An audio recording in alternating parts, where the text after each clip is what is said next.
You are listening to Feed 44, the official podcast channel of the Center for a Stateless Society.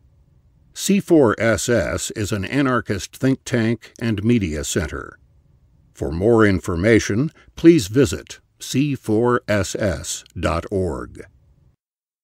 The Free Market as Class Warfare by David S. D'Amato, published on c4ss.org on April 10, 2015, and read by Mike Godzina.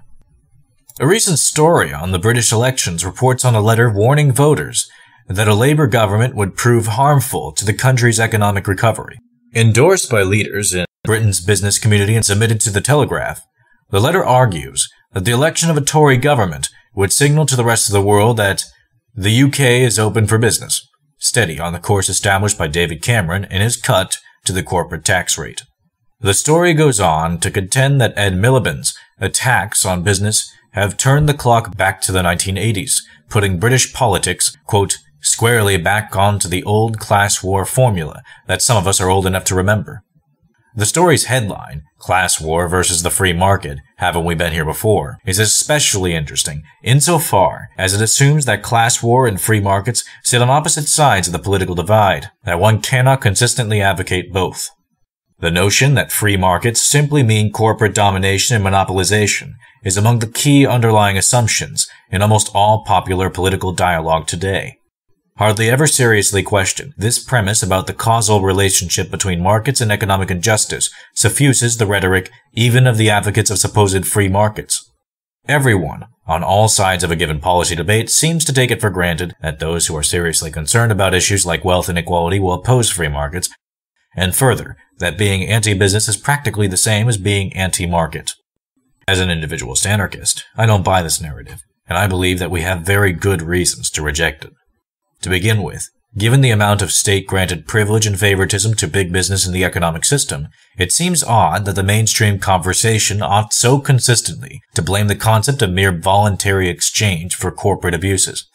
It has become popular lately to think of crony capitalism as a deviation from the norm, which ostensibly is a system of unalloyed free enterprise.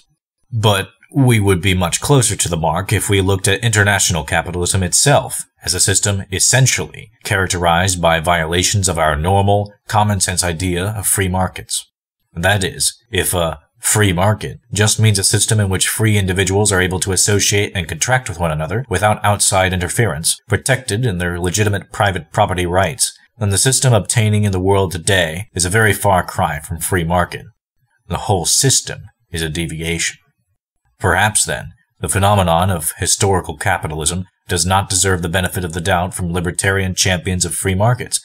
And if it doesn't, then maybe the consistent defenders of open competition, private property, and individual sovereignty actually belong with the radical left, committed to challenging the present economic system and vindicating the rights of the poor and underprivileged. Then the free market is itself a form of class war, not a violent insurgency intended to take back what was stolen, but a gradual movement in the direction of both freedom and fairness, a slow disconnection of the political from the economic.